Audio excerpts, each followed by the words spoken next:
네, 다시 시작하겠습니다. 예, 강의 3으로 들어가겠습니다. 2에 남아있는 부분은 특별히 안 해도 될 것 같고, 강의 3이 거기 30 몇 페이지로 나옵니까? 예? 35페이지. 네네, 35페이지.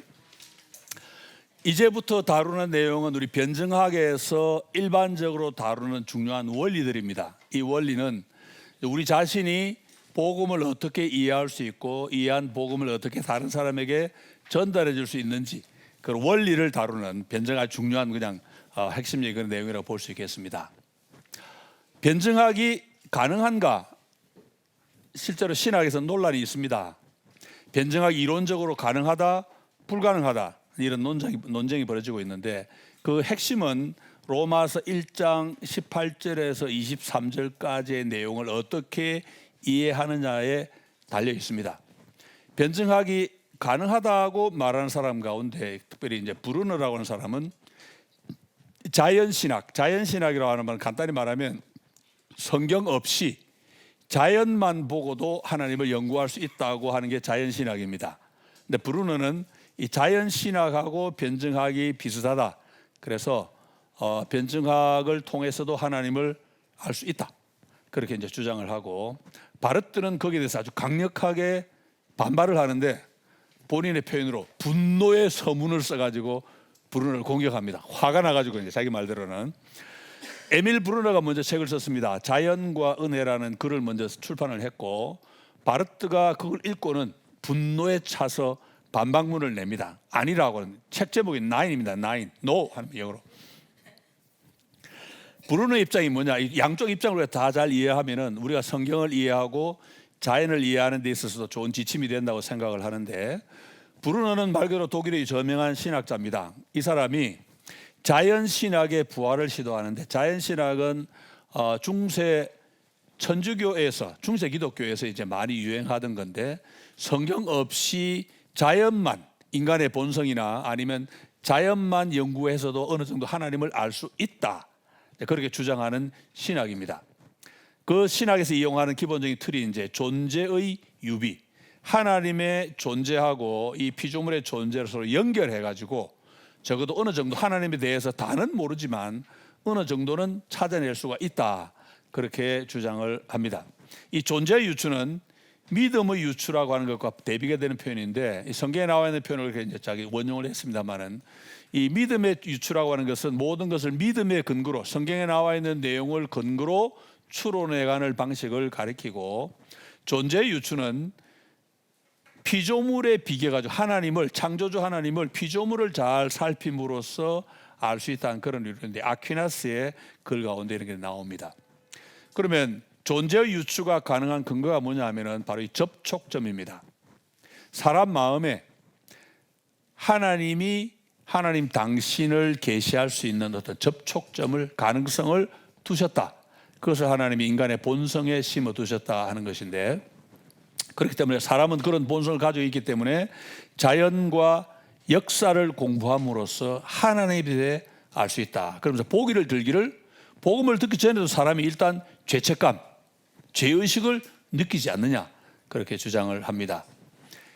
이 브룬너가 근거로 삼은 사람이, 신학자가 이레니우스라는 사람입니다. 이레니우스는 재밌는 것이 창세기 1장 26절에 나와 있는 하나님의 말씀, 우리가 우리의 모양을 따라 우리의 형상대로, 우리의 형상을 따라 우리의 모양대로, 그래서 형상과 모양을 두 번 이야기를 하지요.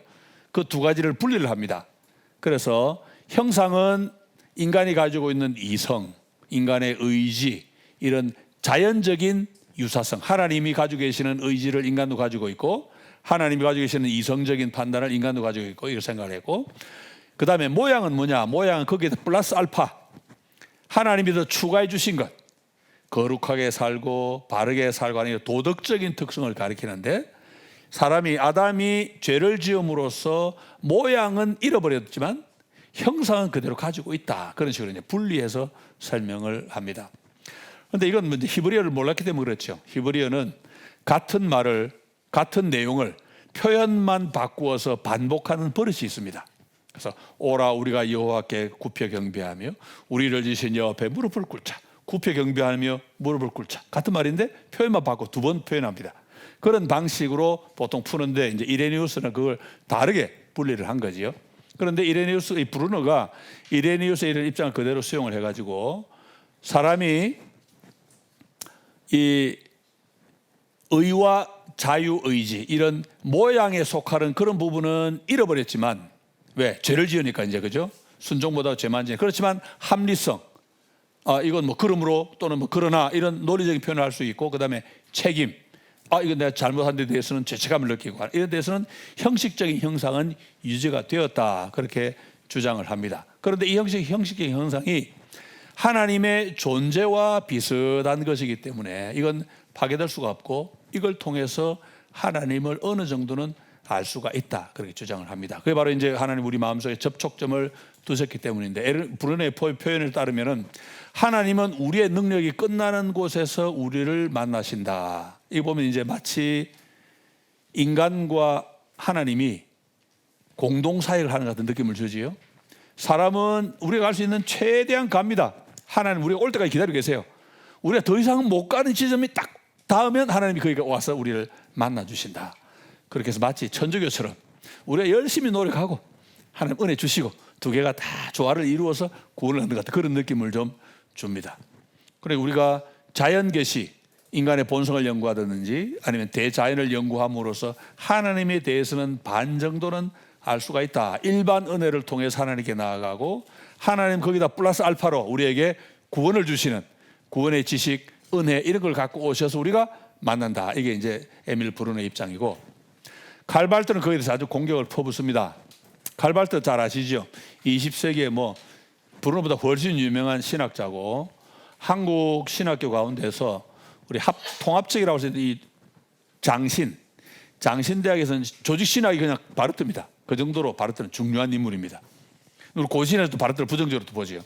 뭐 이유가 여러 가지 있는 특별히 거기 삼중 계시관, 우리 고신에서는 계시 그럼 성경 말씀을 가리키는데 칼발트는 계시가 삼중으로 되어 있습니다.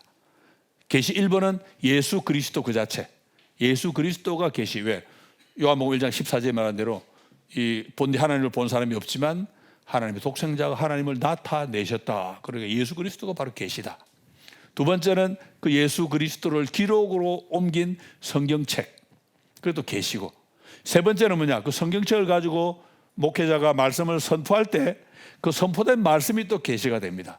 그래서 성령이 역사하셔가지고 성도들과 만나서 은혜도 주고 구원도 주고, 이게 이제 바르트가 말하는 삼중 계시인데, 이 삼중 계시는 우리가 뭐 고신 같은 데서 비판적으로 이야기를 하죠.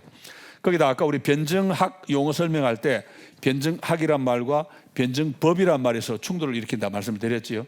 칼발트 신학은 변증법적 신학이라고 이야기를 합니다. 다시 말하면 변증법은 뭐 복잡한데 간단히 말하면 서로 모순된 두 가지가 공존한다 그런 뜻입니다. 이런 변증법적 신학이 사실은 뭐 저는 굉장히 유익한 면이 많다고 보는데 또 부정적으로 보는 사람들은 있지요. 근데 칼발트 입장은 기본적으로 에밀 브룬너가 말하는 이런 방식의 변증은 불가능하고, 하나님을 아는 지식은 예수 그리스도로 나타난 하나님의 계시 이외에는 얻을 수가 없다, 불가능하다 하는 그런 입장입니다. 그러면서 이제 브루너를 비판하기를, 브루너의 그런 입장은 마치 우리가 하나님이 우리에게 구원을 주시는 게 아니고 우리도 하나님이 우리에게 주시는 그 구원에 무언가 이바지하는 듯한 그런 느낌을 준다. 우리는 우리가 갈 수 있는 최대한 가고 하나님 거기까지 오셔가지고 우리를 만나주시니까 우리도 일부 하고 하나님도 일부 하시고 그런 느낌을 주니까 우리의 구원의 핵심은, 기독교 구원의 핵심은 하나님의 은혜잖아요. 그게 손상이 된다, 이제 그런 식으로 비판을 합니다. 그러면 자연신학을 정의를 하기를, 자연신학은 예수 그리스도 안에 있는 하나님의 계시 바깥에 존재하는 무언가인데, 제가 이거 문장을 쭉 보았을 때는 이게 바깥에 존재하는 게 교리를 가리키는 건지 사람을 가리키는지 하나님을 가리키는지 애매하게 되어 있습니다. 근데 보통 이제 하나님을 많이 가리키지요. 왜냐하면 예수 그리스도 안에서 이해할 수 있는 그 하나님, 그게 진짜 하나님이거든요. 그 하나님 밖에 있는 또 다른 어떤 신, 뭐 우상밖에 안 되죠. 그러면 그 신을 인간과 연결시키려는 시도가 바로 자연신학이고 브룬너의 변증학이다, 그런 식으로 비판을 합니다. 바르트는 거기서 인용한 그 CD가 근데 이제 교회 교의학인데 영어 번역을 번역해서 이게 CD를 썼는데, 이건 이제 사람이 하나님을 알 수 있는 가능성은 유일하게 칼발도 계속 강조를 겁니다. 계시 아니면 아무것도 안 된다는 게 칼발도 입장인데, 예수 그리스도 안에 있는 하나님의 계시가 아니고서는 그 누구도 하나님을 알 수 없고 구원 얻는 지식도 가질 수가 없고. 그러니까 두 번째 짧은 인용문 보시면 성부와 성자로부터 나오셔서 하나님으로 계시되고 믿어지는 성령께서는 당신이 만드시는 접촉점 이외에 그 어떤 접촉점도 필요로 하지 않으신다. 갈발들은 말씀이 선포되는 그 순간 성령께서 사람들의 마음에 가서 접촉점도 만드시고 만나주시고 그렇게 한다는 이야기이기 때문에 부른 너처럼 미리 접촉점이 있어가지고 성령이 와서 거기서 만나시고 하는 게 아니다. 그렇게 주장을 합니다. 그러니까 바르트는 계시에 근거하지 않은 그 어떤 하나님 지식도 부인을 하고, 브루네의 주장은 오직 은혜로만 구원받는다는 그 원리에 어긋난다. 그렇게 비판을 합니다. 저는 이 두 사람을 보면서 저는 이 두 사람이 서로 다른 다리를 긁고 있는 게 아닌가, 저는 그렇게 판단을 해봅니다. 왜냐하면 브루너가 일단 옳은 점이 있습니다. 왜냐? 소통 가능성은 무조건 있어야 됩니다. 일단 칼발트 주장도 성령께서는 다른 어떤 접촉점도 필요하지 않으신다. 그런데 내가 한국 사람인데 한국말 못 알아듣는 사람이 이제 설교를 했습니다. 그 성령 가서 막 그 사람 감동시킬 수 있습니까? 안 됩니다. 성령님 하나님 그렇게 일 안 하십니다. 칼발트 논리에 따르면 그게 또 적용이 안 되는 거예요. 그러면. 그러니까 브룬노가 말하는 접촉은 필요합니다. 왜? 한국말을 알아야 될 거 아니에요. 한국 사람 설교를 들으려면. 영어 설교를 들으면 영어는 이해할 수 있어야 됩니다. 그게 접촉점이에요. 브로르가 말하는 접촉점이 바로 그런 점입니다. 소통 가능성은 무조건 있어야 되고, 만약 그렇지 않다면은 복음을 공격해도 우리가 방어 못합니다. 방어도 못할 뿐만 아니라 그들에게 복음을 전달해 주는 것도 불가능하지요. 변증과 전도를 동일시해도 마찬가지인데, 어떤 사람이 내가 복음을 전했을 때 예, 믿겠습니다 한다 그럴 때 그 사람이 적어도 내가 말하는 것이 무슨 뜻인지는 알아야 될 거 아니에요. 하나님은 당신을 사랑하십니다 그런데 사랑이라는 말이 뭔지 모르고 네 믿을게요 이렇게는 못한단 말입니다. 사랑이란 뭔지 알아야 되고, 믿을게요 해도 믿는다는 말이 이 사람이 뭔지 알아야 반응을 보일 수 있다, 그런 거죠. 그러니까 이 하나님이라든지 사랑이라든지 죄라든지 용서, 구원 이런 것들에 대한 개념을 어느 정도 알아야 받아들이든지 말든지 할 거다 하는 건데, 이런 개념은 일반 계시의 내용입니다. 뭐가 일반 계시입니까? 이를테면 우리의 언어, 우리의 문화, 복음과 직접 관련 없는 이런 것들이 복음 전도에 큰 영향을 미칩니다. 아까 제가 세종대왕 말씀을 드렸는데, 세종대왕이 왜 큰 공을 세웠습니까? 한글을 창제하는 바람에 그 덕분에 성경 읽고 예수 믿는 사람이 너무너무 많습니다. 일반 계시의 그건 큰 은혜죠. 그런 문화적인 요소를 이야기하는 것이고, 그리고 성경에 따르면 불신자가 하나님 말씀 없이도 어느 정도의 하나님의 지식에 이를 수 있습니다. 성경이 분명히 말합니다. 아까 말씀드렸죠. 로마서 1장 18절에서 23절을 어떻게 보느냐에 따라 왔다 갔다 한다고 말씀드렸는데, 자, 먼저 인용한 구절은 일단 사도행전입니다. 그러나 자기를 증거하지 아니하신 것이 아니니 곧 너희에게 하늘로서 비를 내리시며 결실기를 주시는 선한 일을 하사 음식과 기쁨으로 너희 마음에 만족케 하셨느니라. 바울이 이야기합니다. 하나님이 자기를 숨기신 게 아니고 여러분이 이미 알게 하셨습니다. 여러분들이 농사 짓고 먹고 사는 게 다 그분 덕인데 하나님이 그런 자연을 통해서 이미 알려주셨습니다. 그런 얘기 하는 거죠. 여기 나와 있는 거 바로 이게 마태복음 5장 45절에 나오는 예수님 말씀 그대로 하나님이 해를 주시고 하는 선한 일을 하셨다. 사람들이 햇볕을 받아서 곡식을 길러서 먹고 살 때 하나님을 정확하게는 몰라도 어떤 신적인 존재에 느끼고 감사하는 마음은 어느 정도 있었다, 그런 뜻이 담겨 있다, 뭐 그런 말이죠. 로마서 1장 19절 20절도 마찬가지인데, 이는 하나님을 알만한 것이 저희 속에 보임이라. 여기서 이제 아까 말씀드렸던 그런 이 딜레마가 이제 나올 수 있습니다.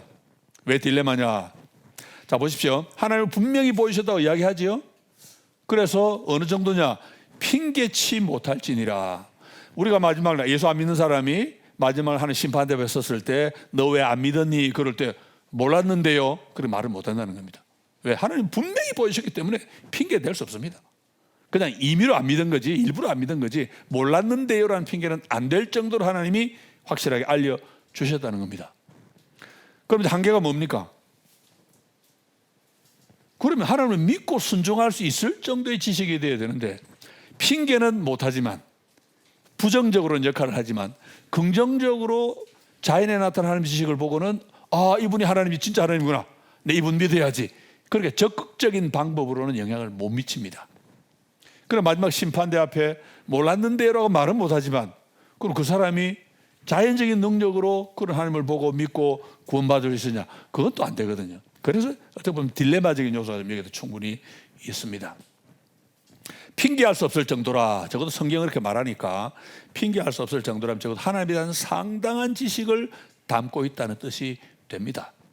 우리가 알 수 있는 게 뭡니까? 하나님의 선하심, 사도행전 14장 17절에 사도 바울이 이야기하고 있죠.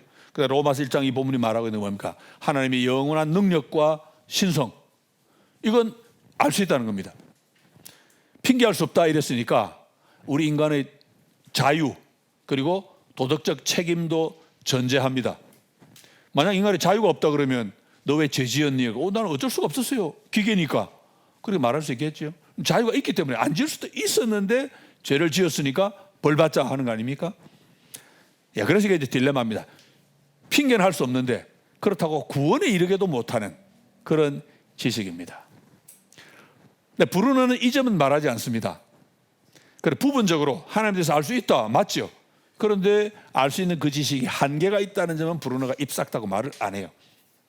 그리고 하나님에 대한 지식이 아무리 많아도 인간의 죄악된 본성을 그 지식이 바꾸고 그 사람을 구원에 이르게 하는 능력이 없다고 하는 것을 언급하지 못한 건 제가 볼 때는 브루너의 한계가 아닌가, 그런 생각이 듭니다. 일반 은혜의 한계라고 볼 수 있죠. 우리 경험도 뭐 그런 걸 많이 보여주는데, 이런 일반 은혜의 한계가 어디냐? 제가 볼 때는 종교입니다. 저는 이제 이 종교 철학하면서 신화 공부를 많이 하는데, 신화가 왜 생겼냐? 신화가 생긴 이유는 간단합니다. 사람 마음속에 하나님을 찾고자 하는 본능은 있습니다. 그런데 죄로 우리의 마음이 영적으로 어두워졌기 때문에 참 하나님을 못 찾고 어두움을 더듬어야 됩니다. 더듬다 보니까 뭐 만져지는 게 있으면 하나님이 아닌지 알 수가 없잖아요. 대충 만져지면 이게 하나님이구나. 그래서 신화가 나오고 그 신화에 따르는 우상이 나오고 종교가 나오고, 온갖 민족마다 다 신화가 있고 종교가 따로 있습니다. 그런데 그 신화와 종교를 두고 일단 우리가 긍정적으로 볼 요소를 뭔가 하니까 의도는 좋았다. 왜? 하나님을 찾고자 하는 본능의 결과물입니다. 그 시도는 좋았습니다. 결과물은 안 좋았습니다. 왜? 참 하나님을 못 찾고, 왜? 죄 때문에 우상을 잡아버렸으니까 결과물은 안 좋죠. 시도는 좋았는데 결과는 안 좋았다. 이게 이제 포인트고, 이게 이제 브루너의 약점이 뭐냐? 아무리 자연 가운데 하나님 지식이 많아도 그 지식이 독생자를 주신 하나님, 우리가 믿어서 구원받는 그 하나님은 절대 알게 해주지를 못합니다. 성경이 아니고서는. 이 점은 브루너가 틀렸고, 그 바르트는 어떤 면에서 옳으냐? 바르트는 하나님이 계시가 아니고서는 아무도 하나님에 대한 참 지식을 얻을 수가 없다. 그런데 그 말도 맞습니다. 성경에 보세요. 예수님이 마태복음 11장 27절, 내 아버지께서 모든 것을 알게 주셨으니 아버지 외에는 아들을 아는 자가 없고 아들과 또 아들의 소원대로 계시를 받는 자 외에는 아버지를 아는 자가 없느니라. 주님 분명히 말씀하셨습니다. 그러니 계시가 없으면 안 되는 거죠. 바르트의 문제는 뭡니까? 그러면 모든 접촉점이 반드시 구원의 지식을 위한 계기일 필요는 없다. 제가 아까 말씀드렸죠. 한국 사람이 내가 설교를 하면 한국말은 알아들어야 구원에도 이룰 수 있습니다. 그렇기 때문에 자연계시의 차원에서도 얼마든지 있을 수 있는 게 접촉점인데, 복음은 언어로 전달되니까 언어 자체도 자연에 속한 것이고 매개체 구실을 할 수 있습니다. 언어와 생각과 합리성, 그런 것들이 이런 보편적인 특성이 이제 복음 전파 사용이 되고, 그걸 적절하게 잘 사용하는 것이 변증하기 중요한 요소가 되는 거지요. 물론 접촉점이 구원을 주냐? 그건 아닙니다.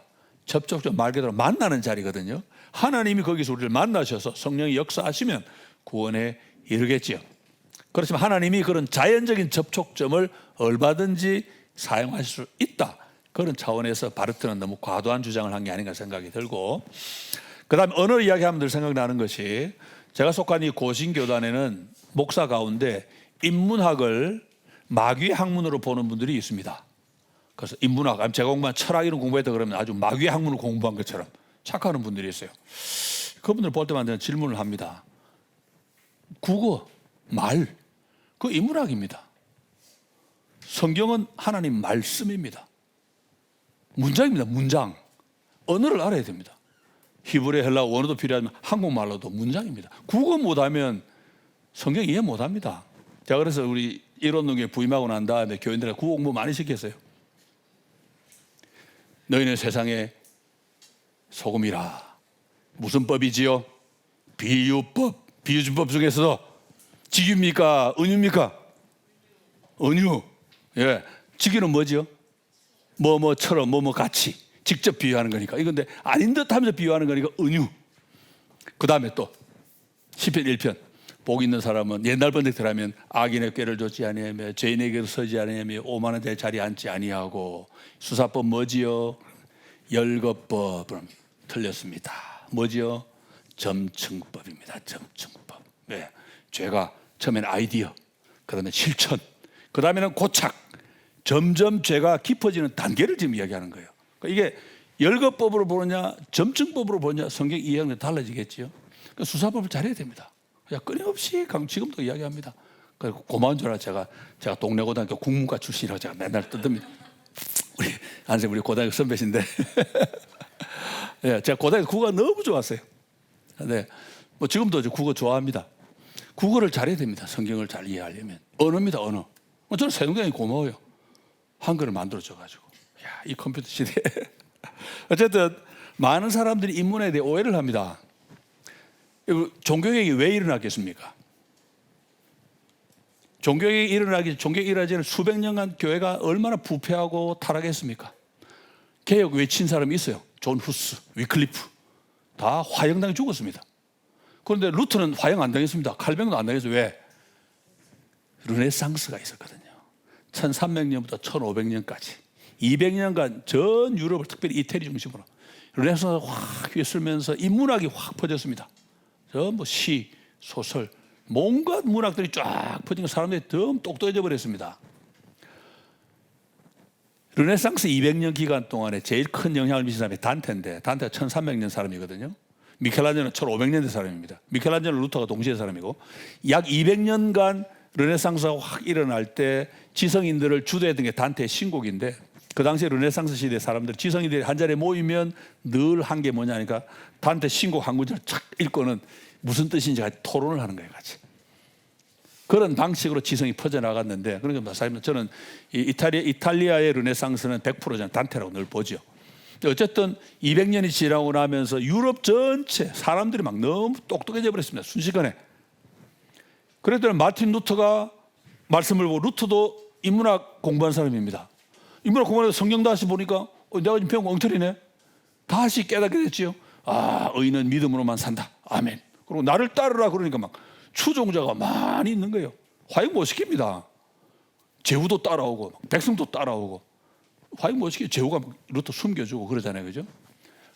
옛날엔 지도자 몇 명만 똑똑했는데 지금은 지도자와 외에 추종 세력도 생기니까 개혁이 일어날 수 있었습니다. 칼뱅도 마찬가지예요. 칼뱅도 박사학위 논문이 세네카의 자비론에 대한 주석입니다. 세네카는 불신자예요. 스토아 사상가입니다. 그 사람에 대해서 공부하고 박사 논문 쓰고 한 일이 뭡니까? 성경을 정확하게 해석해 내잖아요. 인문학 공부를 했기 때문에 그렇습니다. 르네상스가 없었으면 종교개혁이 안 일어납니다. 그렇기 때문에 우리 인문학 너무너무 중요합니다. 제가 그래서 아까 우리 신학교 우리 고신을 또 비난하는 좀 미안하긴 한데 성경을 너무 몰라요. 근데 또 문제가 뭐냐? 성경만 모르는 게 아니고, 더 하진 않겠습니다만은 국어를 모르면 성경 모릅니다. 국어도 안 됩니다. 인문학적 준비가 안 돼 있어요. 너무 안타깝죠. 저는 감사하게 참 철학을 했고 동생도 신학하고 싶다고 제가 영문학 제안해가지고 영문학을 했고 해서 굉장히 유익을 많이 받았죠. 인문학 공부를 해가지고.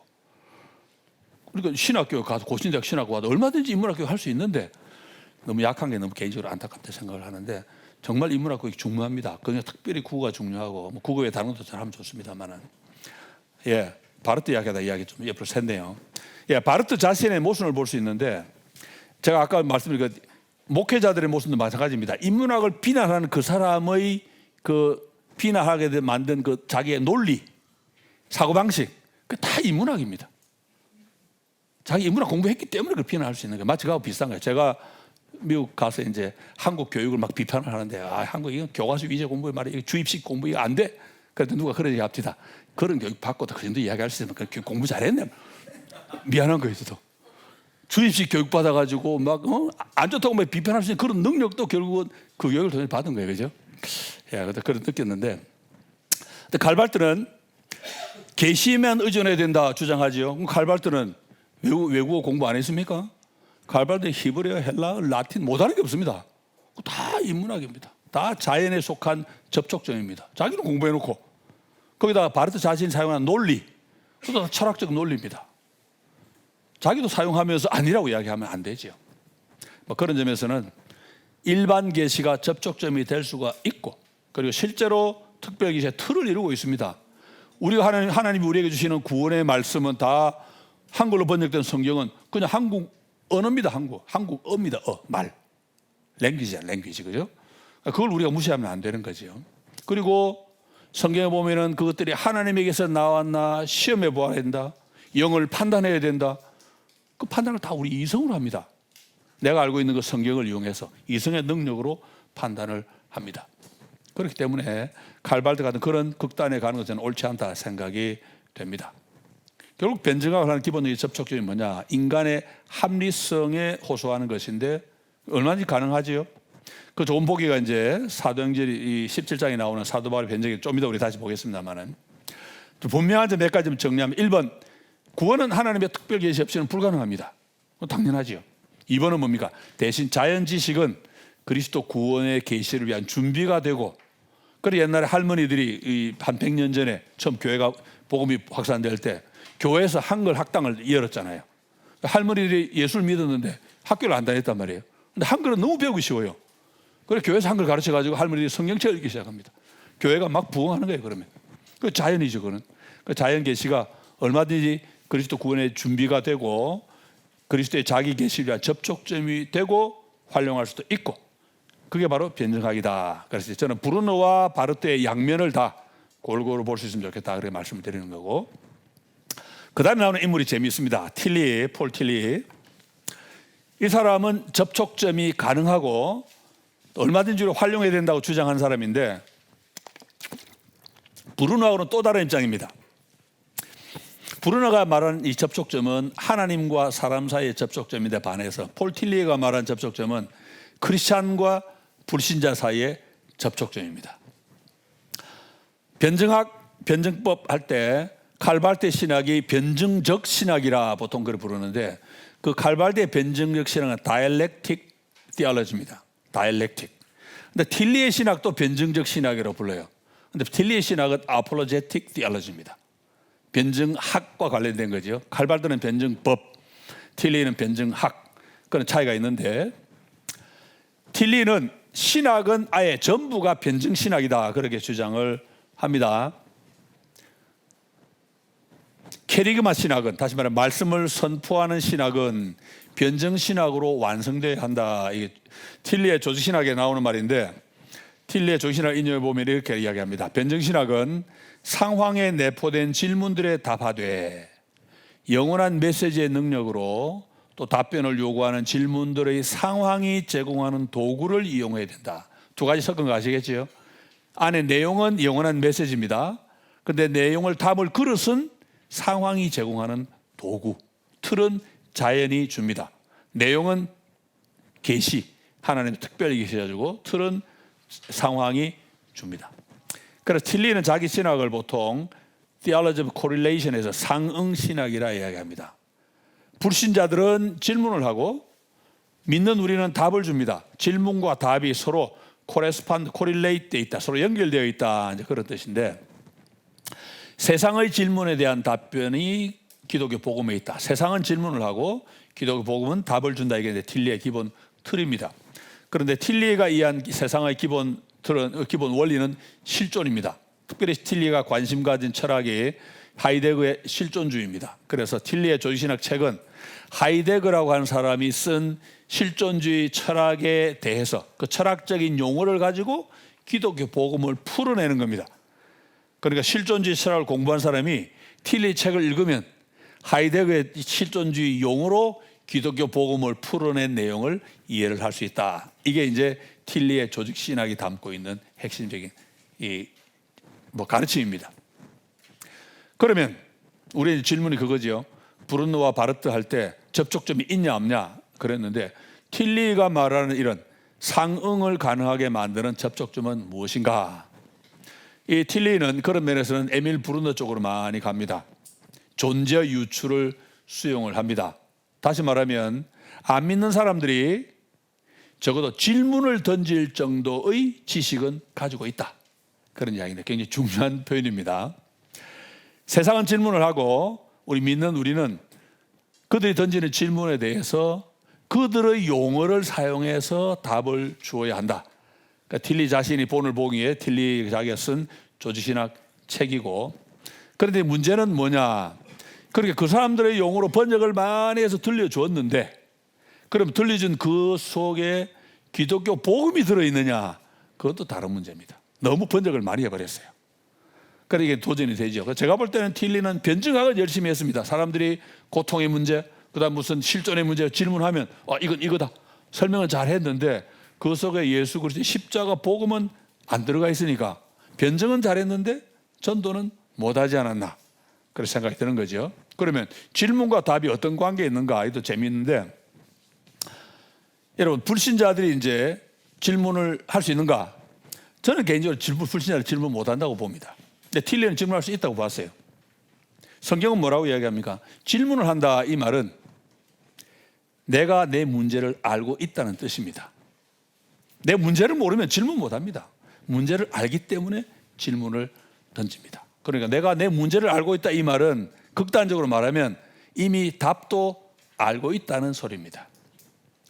세 가지 설명이 가능한데 우리가 오해하면 안 됩니다. 성경적 답을 얻어야 되니까. 첫째로는 소크라테스식 접근이 있습니다. 소크라테스는 자기의 대화법을 산파술이라 불렀습니다.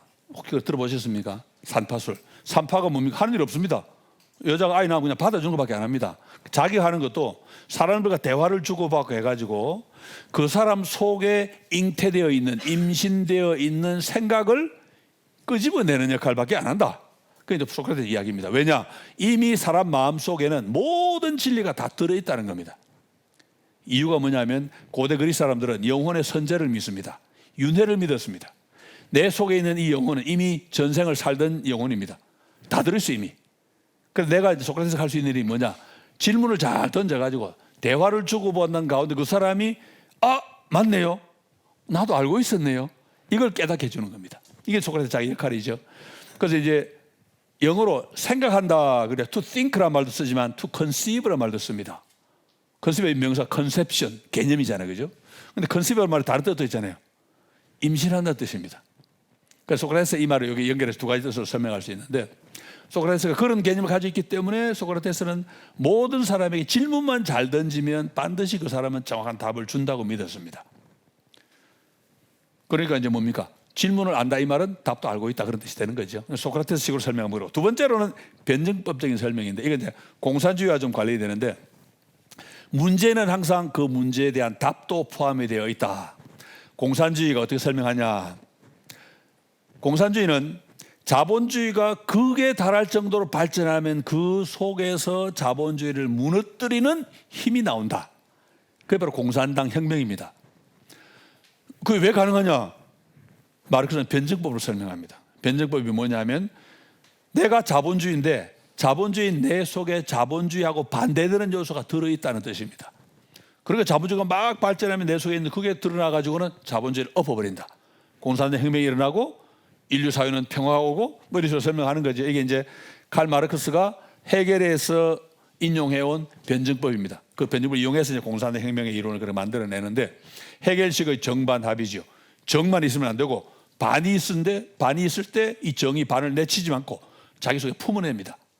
정이 반하고 합쳐지면서 한 단계 올라갑니다. 이게 지향이라고 그러는데 아웃페빈이라고 지향이라는 용어를 쓰는데, 그래서 한 단계 올라가고, 이게 이제 헤겔은 서양 사상사를 설명할 때도 항상 정이 있으면 반이 등장하고 정이 반을 흡수하는 과정에서 한 단계 또 올라가고, 이런 식으로 발전 단계로 쭉 설명을 해내는데 마르크스는 자기 이제 공산당 이론을 그걸 그대로 설명을 해서 만들어냅니다. 그러니까 이제 이런 이론이 지금 어디에 나오냐니까 이를테면 자기 개발서, 너 자신을 믿어라, 마음의 힘을 믿어라, 뭐 할 수 있어, 뭐 이런 책들 있잖아요.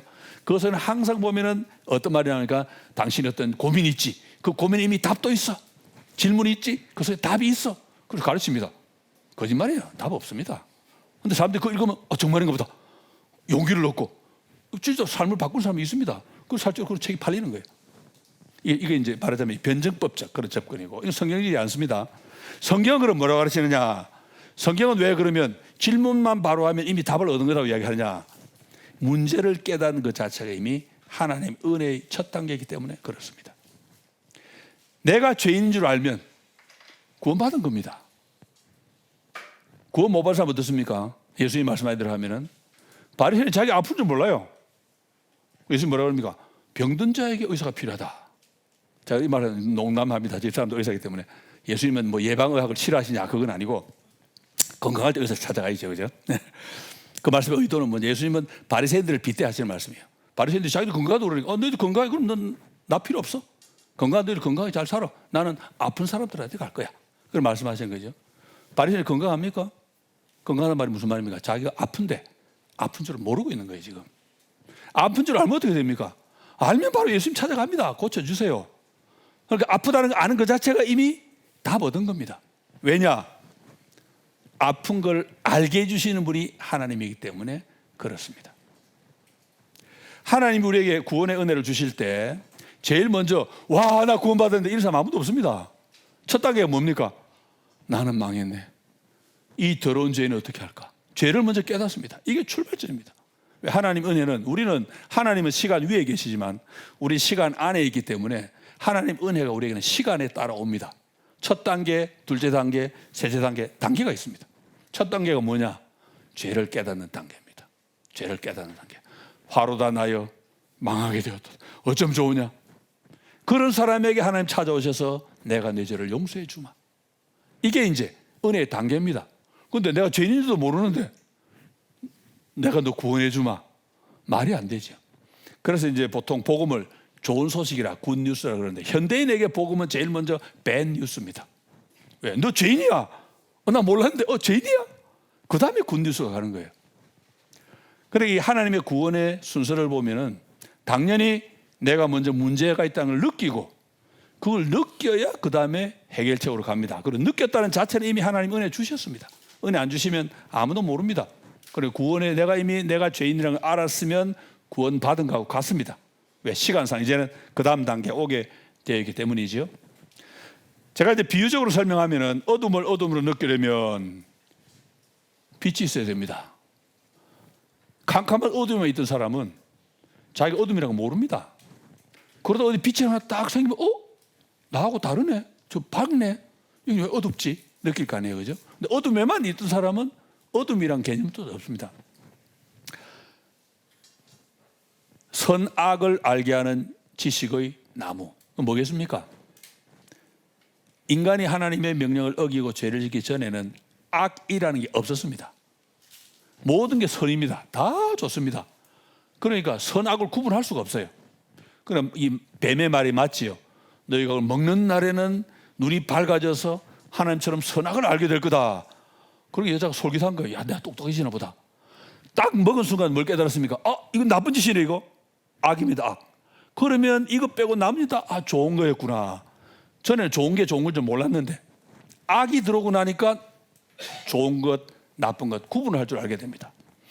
마찬가지로 사람이 죄인 줄 아는 것은 내가 죄인을 모르면 은혜가 없는 겁니다.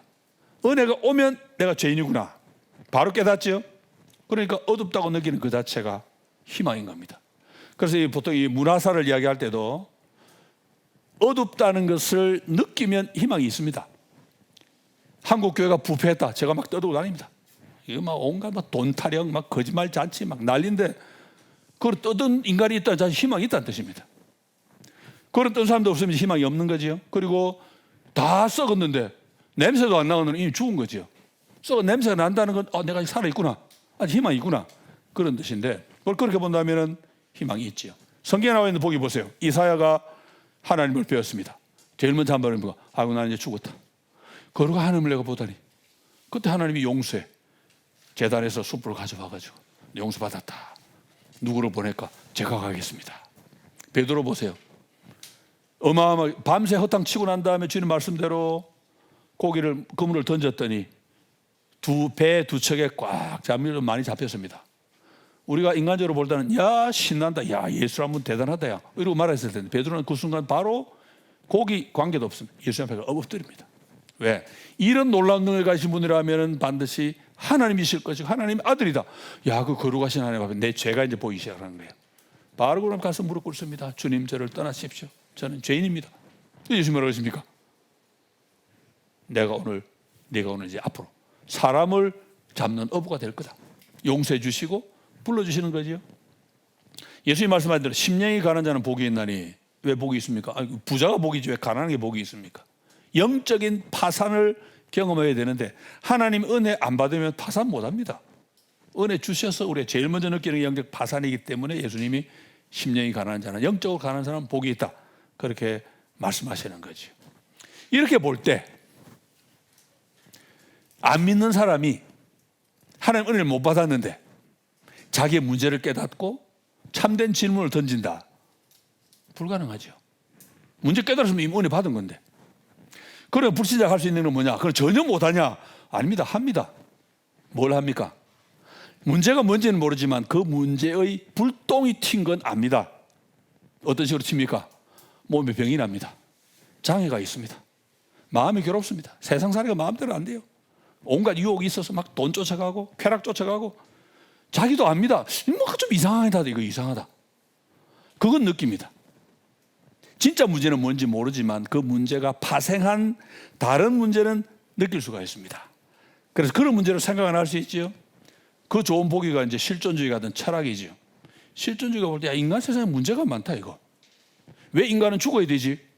죽는 것부터 고민이잖아요. 왜 죽어야 되지? 그 다음에 생각해보니까 고통이 많습니다. 그러면 또 질문 던져볼 수 있습니다. 이제 그런 문제들은 던져볼 수 있는데 문제가 뭡니까? 그거는 진짜 질문은 아닌 거지요. 자기가 가지고 있는 한계 내에서 느끼는 문제입니다. 만약에 창녀를 찾는 그 청년이 정말로 말초적인 쾌락으로 만족할 수 있다 그러면 그걸 끝입니다. 그런데 그 청년이 창녀를 찾아갈 때 사실은 문제의 그 기반에는 참된 사랑을 추구하는 마음이 더 밑에 있고 가장 바닥에는 하나님의 영원한 사랑을 찾는 본능이 있다. 이게 연결돼야 되는데 그럼 그 청년이 문제가 뭐냐? 창녀 찾는 건 문제입니다. 그것도 문제를 느끼죠. 그건 느낄 수가 있는 거죠. 그렇지만 나는 하나님이 안 계셔서 내 영혼이 너무 외롭다. 이건 죽었다 깨어나도 못 느낀다는 겁니다. 그래서 창녀를 찾아가는 그런 단계의 문제를 느끼고 질문을 던질 때 우리 복음이 할 수 있는 일이 뭡니까? 밑에 있는 진짜 문제, 참 사랑을 넌 그리워하는 것이고 그렇지만 그것보다 가장 깊은 곳에 가서 하나님의 사랑만이 너의 그 욕구를 채워줄 수 있다. 그걸 주는 게 이제 우리 복음의 역할인 거죠. 그러니 뭡니까? 사람들은 질문을 던지는데 우리가 그들이 던지는 질문 그 자체로는 가치가 없을 수도 있습니다. 이를테면 부부가 싸웠는데 우리 집안 엉망났다. 목사님 우리 가정 좀 화해시켜 주세요. 화해시켜 줄 수 있죠. 목사 얼마나 할 수 있습니다. 그런 거. 그런데 그래서 행복한 집이 다시 됐어요. 목사님 감사해요. 그걸 끝나면 안 됩니다. 어디로 가야 되겠습니까? 인간의 그런 문제가 왜 생겼겠냐? 네 속에 있는 본성, 죄, 회개하고 가정 화목해졌다. 그거 좋은 거 아니에요? 그게 아니에요. 그것도 자체 좋지만 더 중요한 것은 그것을 계기로 살아계신 하나님을 만나고 예수 그리스도의 구원의 은혜를 맛봐야 되지 않냐. 이게 이제 포인트인데 예수님이 이 땅에 계실 때 보세요. 누가 예수님 찾아옵니까? 나는 죄인입니다. 아무도 안 찾아옵니다. 누가 찾아옵니까? 다친 사람, 병 걸린 사람, 귀신 걸린 사람, 아니면 사회적인 약자, 창녀, 세리 이런 사람들이 삶이 너무 괴롭단 말이에요. 그 찾아옵니다. 보니까 예수님 만나보니까 예수님 제가 세리로 등쳐먹고 살았는데 그게 부담이 됐는데 예수님 만나보니까 그게 문제가 아닌 거예요. 내 영혼이 문제구나. 영혼이 병들었구나. 그 주님 만나면 어떻게 됩니까? 이제 영혼의 구원을 얻고 나니까 삭개오 보세요. 재산 등친 거 4배로 갚아주고 재산 반 가난한 사람 주고 완전히 자연이 돼버렸잖아요.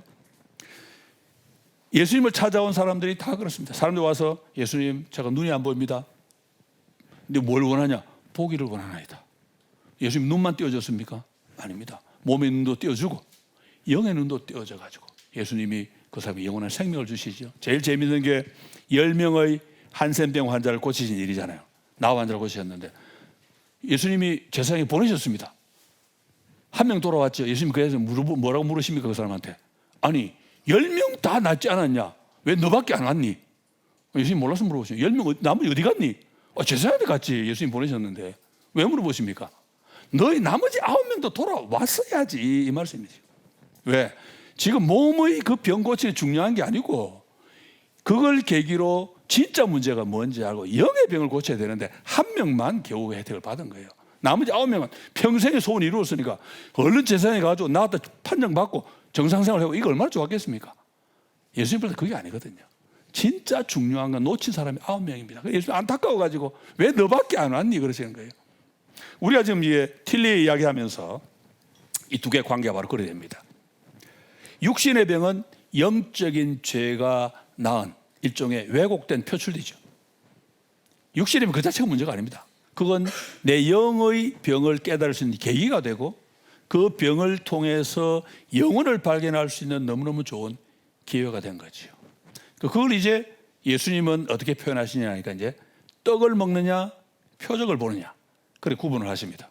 떡 먹는 것과 표적을 보는 것은 완전히 갈립니다. 내 육신에 병이 있습니다. 예수님 병 고치셨습니다. 주님 감사합니다. 감사한감하고 끝. 그건 떡 먹고 배부른 거예요. 그런데 병을 고치셨는데 이분은 하나님의 아들이시다. 더 깊은 나의 영적인 문제. 나에게 구원을 주시는 분이구나. 그랬을 때는 떡 먹고 배부른 게 아니고 표적을 본 사람입니다. 예수님이 뭐라 그러십니까? 예수님이 오병이어로 5,000명을 먹이셨을 때 사람들이 막 와서 이분을 우리 왕으로 모시자. 어떤 혜택이 있습니까? 왕으로 모시면 무상복지. 왜? 보리떡 5개 물고기 2마리 5,000명을 먹입니다. 무상복지. 또 무상의료. 병만 걸리면 다 고쳐줍니다. 이분 우리 임금으로 모시자. 예수님이 막 뭐라 그러시잖아요. 너희들이 떡 먹고 배불러서 나 따라오는 거다 이거. 표적을 본 게 아니다. 그걸 말씀하시죠. 사람들이 다 떠납니다. 그 말 듣고는. 그 예수님 베드로에게 너희도 갈래? 생명의 양식이 주님 앞에 있는데 우리가 누구에게 가겠습니까? 그걸 고백하잖아요. 베드로는 표적을 봤거든요. 그게 이제 차이점입니다. 한국 교회가 이 점에 있어서는 여전히 떡 장사 많이 합니다. 떡 장사 많이 해요. 뭐 좀 좋은 봉인지 모르겠지만 입시철 되면 교회마다 새벽기도 터져 나갑니다. 수험생 위한 기도. 해야죠 그것도. 그걸로 끝나면 떡 장사예요. 그냥 아무 소용없어요. 교회가 뭐 입시 학원입니까? 이거 잘하는 교회 또 교인이 많이 모여. 잘못된 거죠. 우리는 입시를 하든 뭐 병에 걸려서 환자들 위해 기도하든 모든 관심이 영원한 것에 가 있어야 되고 주님을 떡장사로 만들면 안 되고 주님을 하나님의 아들로 보고 참된 구원을 바라는 그런 사람으로 만들어야 되는데 많은 경우에 교회가 그렇게 하지 못하는 경우가 많습니다. 그래서 성경에 보면 주님이 동문서답을 많이 하세요. 나 좀 고쳐주세요. 그런데 예수님이 너 죄 용서받았어 그러시잖아요. 대표님 동문서답이죠. 그런데 예수님은 주님 나 고쳐주세요. 그런데 주님은 이미 아십니다. 이 사람 진짜 문제가 뭔지 그 문제를 해결해 주시는 거예요. 사람 중에 모르는 사람들이 많지요. 오늘 교회도 마찬가지로 안 믿는 사람들이 자기의 문제를 교회에 질문할 수 있냐? 못합니다. 그런데 자기들 수준에서는 할 수 있어요. 이번에 뭐 사업했는데 돈이 뭐 빚이 생겨 꼬였습니다. 그런 얘기 할 수 있고 다쳤습니다. 병 났습니다. 얼마나 할 수 있죠. 그런데 우리는 그런 문제가 있는 사람들이 왔을 때 그 사람들이 떡을 먹여서 배부르고 끝낼 것이 아니고 그걸 계기로 삼아서 그 사람들에게 표적을 보여주고 영원한 생명을 얻을 수 있는 기회를 주는 것이 필요한데 폴 틸리는 거기까지 못 갔습니다. 안타깝게도.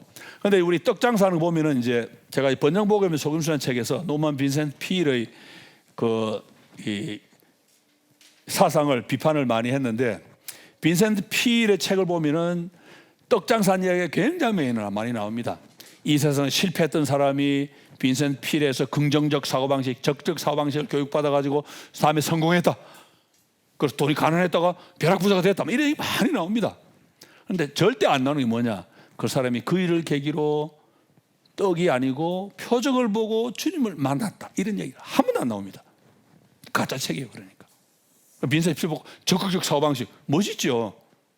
이 땅 적으로 살다가 그냥 영원히 지옥에 가면 뭐합니까? 영원한 것을 봐야 되는데 그걸 못 주는 거죠. 그런 일들이 빈센트 피를 통해서 로버트 슐러에게 갔고 조영기에게 갔고 요즘 같은 조시, 저 미국에 있는 조시 조엘 오스틴이라고 또 있습니다. 또 퍼져가지고 열심히 하고 있습니다.